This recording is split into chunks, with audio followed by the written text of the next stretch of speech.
The morning my daughter told me I had 30 days to start paying rent or find somewhere else to live, I was standing at the kitchen counter in Winnipeg, pouring myself a coffee I'd bought with my own pension check in a house I'd owned outright since 1997. I didn't say a word. I just nodded, set down the mug, and walked out to the backyard where the Manitoba cold was biting through my flannel shirt. I stood there for a long time, watching the bare branches of the elm tree I'd planted when she was born. And something settled in me. Not anger, not hurt. Something quieter than both of those. A decision. But I'm getting ahead of myself. Let me go back to the beginning, because none of this makes sense without context. My name is Douglas. I'm 64 years old. I spent 31 years working as a maintenance supervisor for the city of Winnipeg. Retired early because my knees gave out, and I've been living on a combination of CPP, OAS, and a modest pension ever since. It's not a lot, but it's enough for a man living alone. Or it was, before my daughter and her husband moved in. My wife, Elaine, passed away 4 years ago. Breast cancer. It was fast, 7 months from diagnosis to the end, and it hollowed me out in ways I still don't fully have words for. After she was gone, the house felt enormous. 3 bedrooms, a finished basement, a backyard with that elm tree and a garden. Elaine had kept immaculate, just me rattling around in it. My daughter, who I'll call by what she is, my daughter, had been living in Calgary with her husband for 2 years by then. He works in real estate development, always talking about deals and leverage and equity, like every conversation is a pitch. When Elaine died, they came back for the funeral, and my daughter cried in a way that made me feel like we were okay. Like grief had reminded her what mattered. She called me more that first year, checked in, and then, gradually, the calls got shorter, more practical. And about 18 months ago, she called to tell me that she and her husband were moving back to Winnipeg. His latest project had fallen through. They needed a fresh start. Could they stay with me just temporarily while they got back on their feet? I said yes. Of course I said yes. She's my daughter. The house had 4 bedrooms counting the master. I told them they could take the whole upstairs. I'd stay in the main floor bedroom. They arrived in March with 2 SUV loads of things, and a confidence I found puzzling for people who just described themselves as needing a fresh start.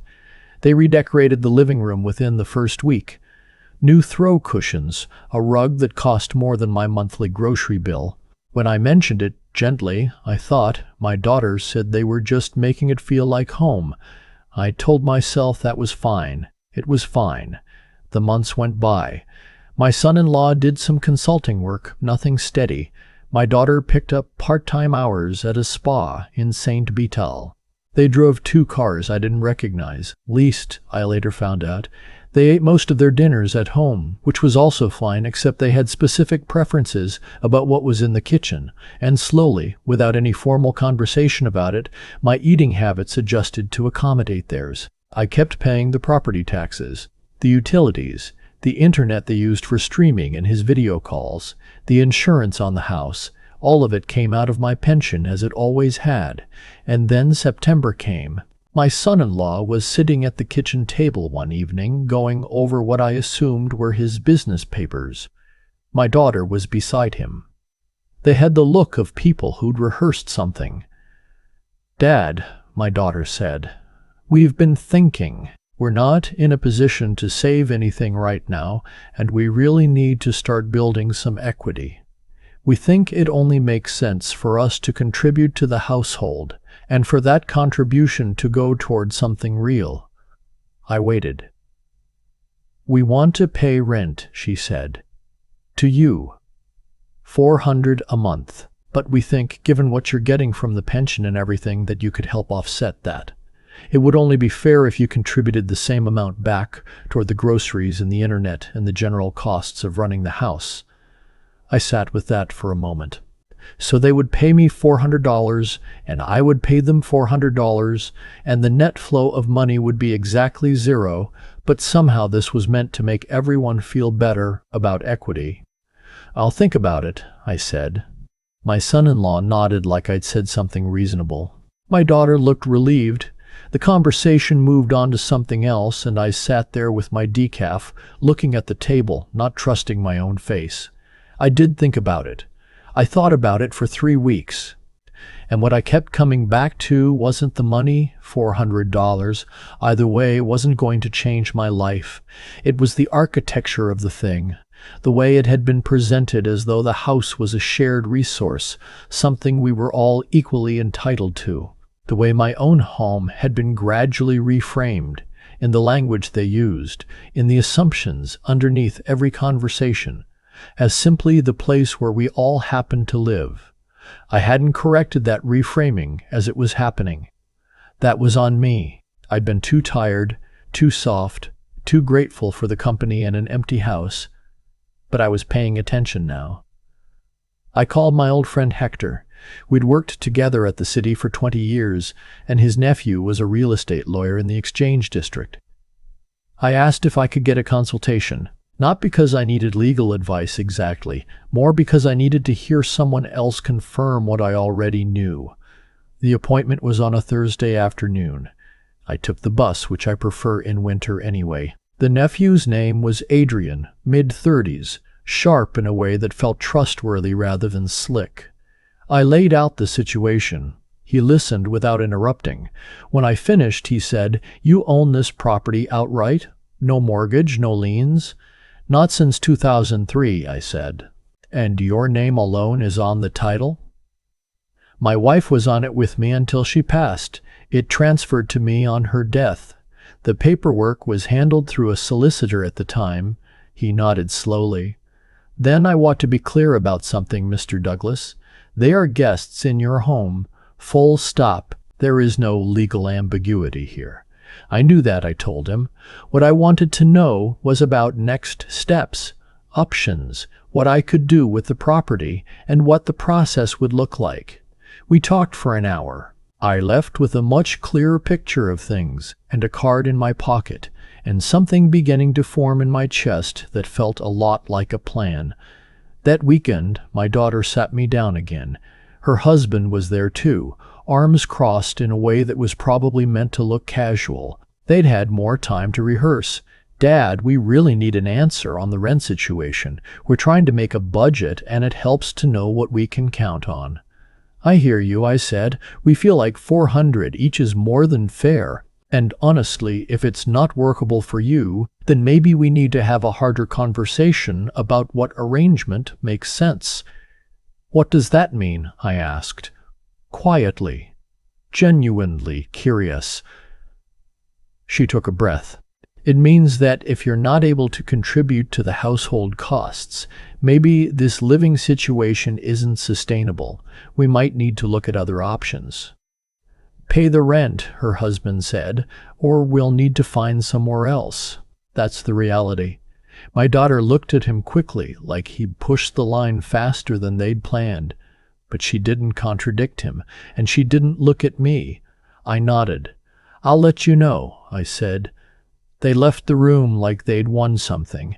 That Monday, I called Adrian back. Over the next 3 weeks, I moved quietly and carefully. I pulled every document I had on the property. The original purchase agreement from 1991, the title transfer paperwork from when Elaine died, 30 years of tax records. Everything was in order, as I'd always kept it. I had the house appraised.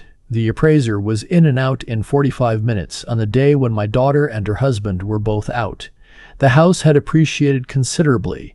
Winnipeg's market had changed dramatically since 1991, and the neighborhood had come a long way. The number he gave me made me sit down on the front steps afterward and look at the elm tree for a while.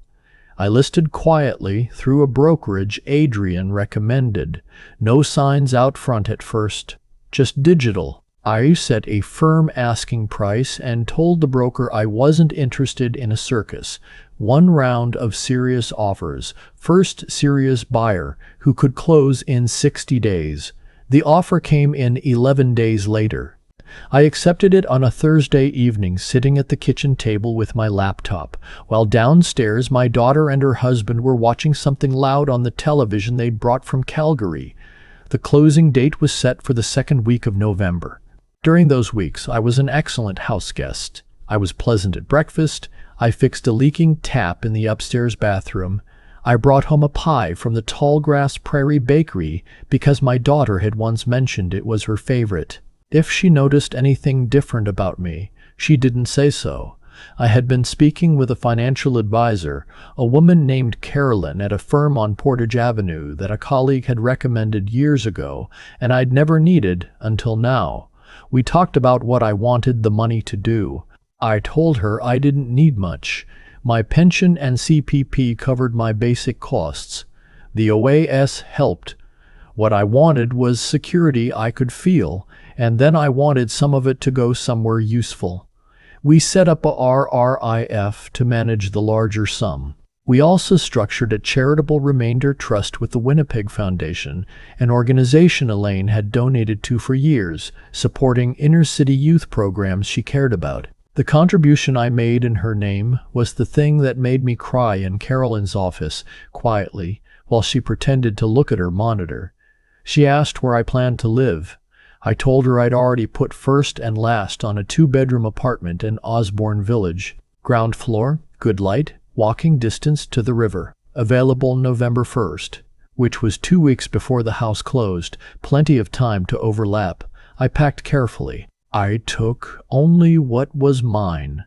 My clothes, my tools, Elaine's photographs, the cast iron pan she'd had since before we met, my father's watch. The furniture I left. They'd redecorated around it anyway. On a Thursday in late October, I put the last box in the back of Hector's truck. He asked if I wanted company for the drive. I said no, I was fine. He gave me a look that meant he understood. I left a note on the kitchen table. It said, "The house has been sold. The closing date is November 14th.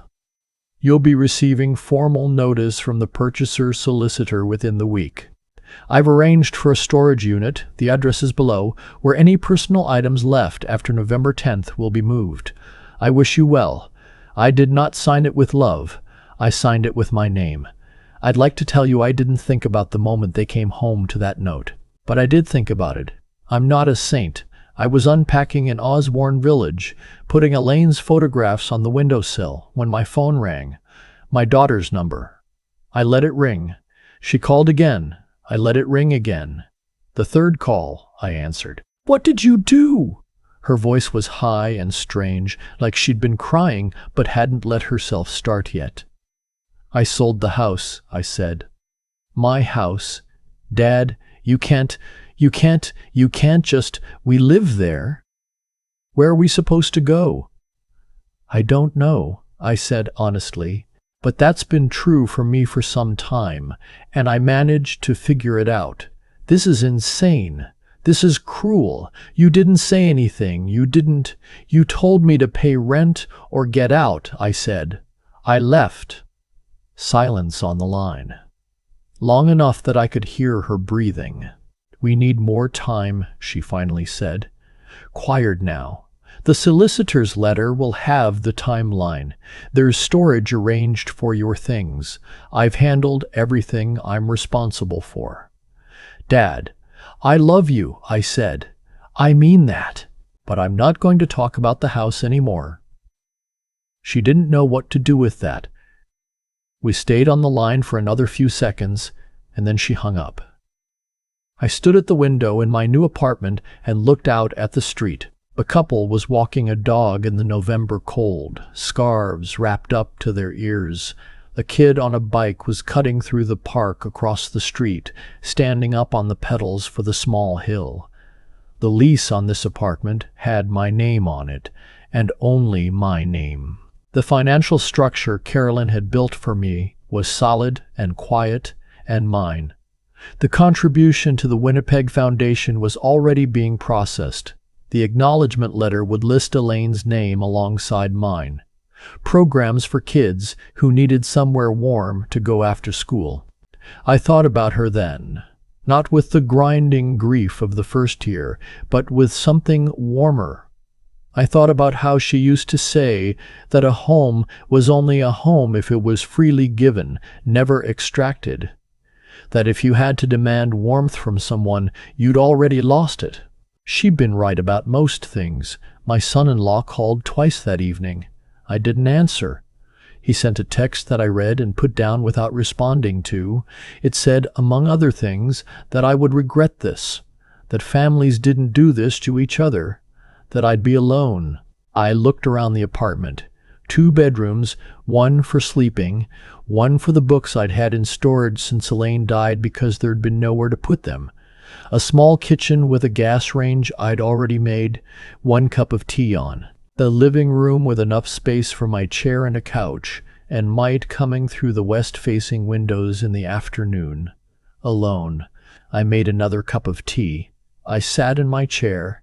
I opened the book I'd been meaning to finish for 3 months. Outside, the first real snow of the season was starting to come down, soft, steady, the kind of Winnipeg snow that means it's serious and not stopping.